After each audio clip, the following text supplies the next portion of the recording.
Hey there, Jenay Bowen with Next Level Coaching. And my Tuesday tip for you is something that I've gotten two calls about just today. And it's what I have right here behind me. It's a flyer that I carry.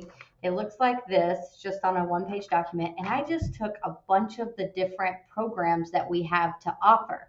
And sometimes I don't even realize if anybody even keeps it, if they just trash it. And all of a sudden today, out of nowhere, I get two phone calls about programs that we have to offer. One of them is about that conventional 1% down scenario, which, if you don't know, that's a rocket mortgage thing. Another one is manufactured homes that got moved.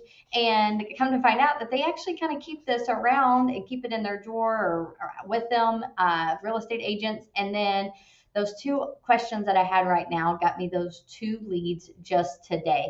So sometimes you never realize what works and what doesn't work. But I thought, hey, I got two calls on it. If you don't have a little cheat sheet of something that you have to send out and give to real estate agents or drop-bys when you're doing your pop-bys, things like that, this is a great tactic, a great sheet for you to have. Create one of your own and kind of have your go-to loan program so people call you when they have a need.